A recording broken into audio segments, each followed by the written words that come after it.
Hey everyone, Matron here, bringing you the final first round matchup of the Scarlet Crusade Realm SC2 Tournament. This matchup is between Abyss, whose handle is Hanny on StarCraft 2, and Wildelia, whose handle is Corked Kirk in StarCraft. Wildelia is a random diamond level player. Abyss plays as Protoss primarily, as a gold 1v1 Protoss player. So this game will be played on Metalopolis, which is one of the larger maps for the one-player pool. The positioning here is probably going to favor Corked Kirk or Wild if he chooses to go for Mutalisks, and perhaps we may see some Void Ray play, which Abyss is a big fan of with these positions. See if Wild gives away his position here with the Overlord. He did send it across here. A lot of times players will get the quick view of this nexus and then quickly turn around so that the other player is not able to see where that Overlord's coming from. But Hanny is going to see that Overlord and know that he needs to send his probe up into this northern position to get the scout going. Looks like we have a 12 gateway from Abyss. Again, I'm going to try to call them Abyss and Wild, just so we don't confuse them too often here. And it looks like we have a 14 pool going down for Wild. Good positioning on Overlords. This Overlord's going to be able to see any sort of ground army that Abyss tries to send. And then this Overlord's going to be able to do quite a bit of scouting until Abyss is able to get Stalkers out. Looks like this probe's being chased away by this drone. Again, the probe can attack the drone till its shields go down to 0, and then run away while the shields recharge, and then get back to harassment.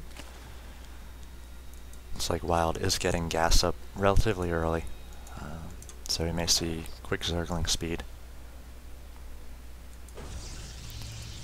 Abyss is chronoing out his first Zealot, and he has the rally point set into Wild's base. So some early aggression here, as this Zealot's going to head down the ramp, and Wild may see it moving out with this drone, and may need to get up a quick Zergling or 4 here to take down the Zealot. Looks like we have a Roach Warren thrown up as well, so no units here.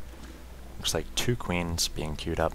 Should probably make a Zergling or 2 to try to deal with this first Zealot, or else we're going to see a lot of drone damage being done. Looks like the first 4 Zerglings are on the way, and 2 more Zealots. Abyss could use this chrono boost on these Zealots and get 3 in the base of Wild. So this is a good positioning on the Zealot. No surrounds can be possible with these Zerglings or these drones. Drones are doing a very poor job. They're not able to get a surround on the Zealot, and the Zealot should be able to plow through most of these Zerglings here, as they weren't able to get a surround since the Zealot was right between the minerals there. Another 2 Zealots coming, and Wild will be able to see them with these well-placed Overlords. 2 Zealots should be able to take down these 5 Zerglings, and perhaps start in on this Queen. If they're able to fight off the creep, the Queen will not be able to help, and then we see some more Zerglings coming in. So this might not do too much damage economically to Wild, but what it is doing is forcing him to create more Zerglings. Every 2 Zerglings is a drone that could have been made. So if we look at the worker count, Wild is only at 13 drones to 17 for Abyss. So the early pressure from Zealots is going to force more Zerglings from your opponent and hurt them in the economic game.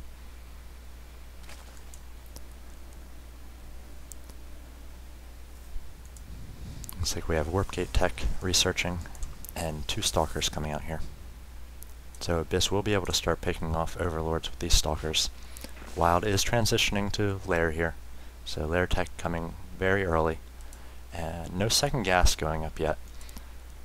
Lair Tech very gas heavy, so we may see just some sort of Roach play here, maybe a Roach upgrade, movement speed, or Burrow.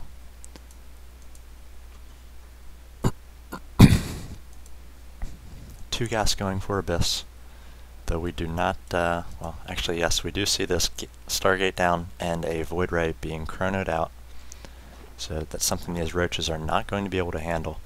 He may need to get a second queen up. He did have 2 queued at the start. That might have been a misclick, and he might have canceled one.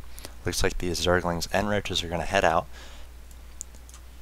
This void ray is about to complete, and Abyss has a nice wall off here with 3 zealots and a stalker in the back that these zerglings and roaches can probably push through this. He's going to need to warp in more units. Warp gate tech is not yet complete.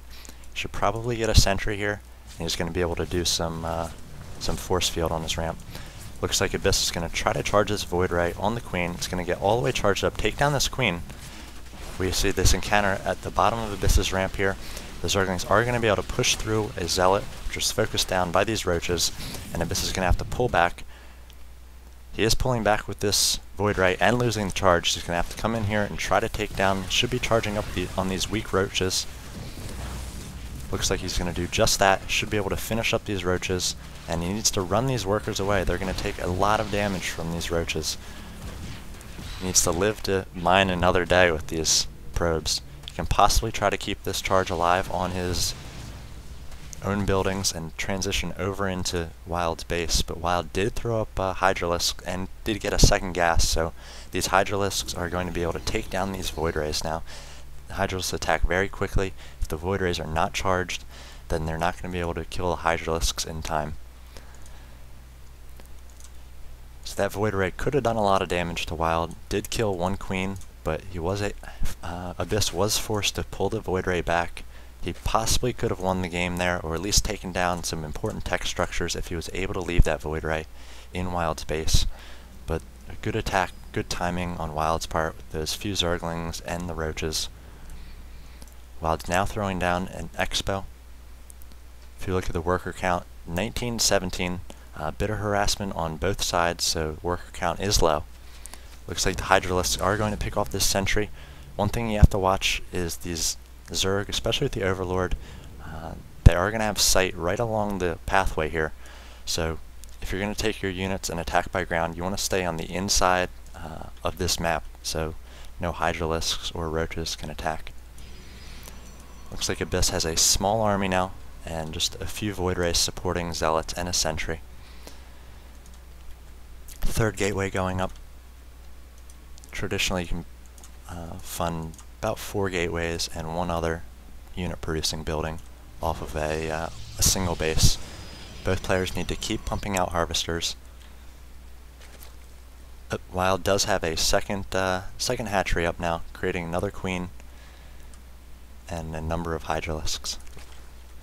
It looks like Abyss is transitioning into a fleet beacon, so we may see a carrier, though off of just 1 base. Not going to be able to macro up these air units, and with the Hydralisk and the fast attack, again Hydralisks do 12 damage, but attack at 0.83 speed, so they're just DPS machines. They're going to be able to focus down carriers quite quickly, especially if Abyss isn't able to get up 2 or 3. So we see this fleet beacon. Abyss has enough food and minerals, gas for this first carrier. He's going to push it out and needs to chrono it as soon as it's available. 23 energy now. Looks like going for a mothership from his Nexus. So very small armies on Abyss's part. He is able to snipe out this zealot changeling, but Wild probably did see this fleet beacon. Looks like he was able to see that, possibly see the carrier building. These Hydralisks should be able to take down any sort of air that Abyss can create out of 1 Stargate. Good counter to Hydralisks.